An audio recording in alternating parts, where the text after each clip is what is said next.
Tapos na ang pagdinig ng Kamara kaugnay sa engkwentro sa Mamasapano. Kontento naman daw si House Speaker Sonny Belmonte sa kinalabasan ng mga pagdinig, kabilang na ang kanilang magdamagang executive session. May ulat on the spot si Victoria Tulad. Victoria? Rafi, kaninang madaling araw ay formal na ngang nagsara ang mga pagdinig ng Kamara tungkol sa Mamasapano encounter. Inabot ng 14 na oras ang una at huling executive session na natapos na pasado 12:00 ng madaling araw. Pinakamatagal na sumalang sa pagtatanong ang PNP, kabilang na ang Special Action Force na naging bahagi ng Oplan Exodus. Pagkatapos nila, tinanong pa si dating SAF Director Getulio Napeñas at ang nagbitiw na PNP Chief na si Police Director General Alan Purisima. Dahil bandang 7:00 na ng gabi at marami pa ring resource person ang hindi natatanong, pinagsabay-sabay na sina Department of Justice Secretary Laila De Lima at mga kinatawa ng Department of Foreign Affairs.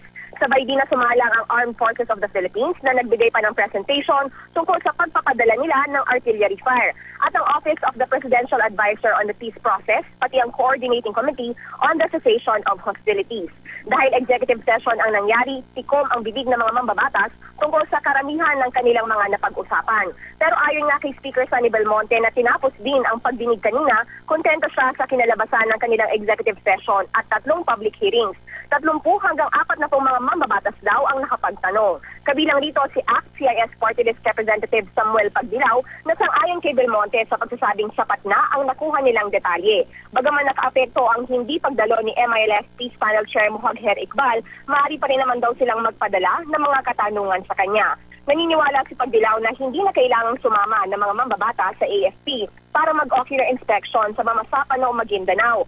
Kulang na rin daw kasi sila sa oras at nabigyan naman ng mga mapa ng lugar. Para naman sa isang resource person na nakiusap na itago ang kanyang pangalan, naging paulit-ulit pa rin ang mga tanong kaya't napakatagal ng pagdinig.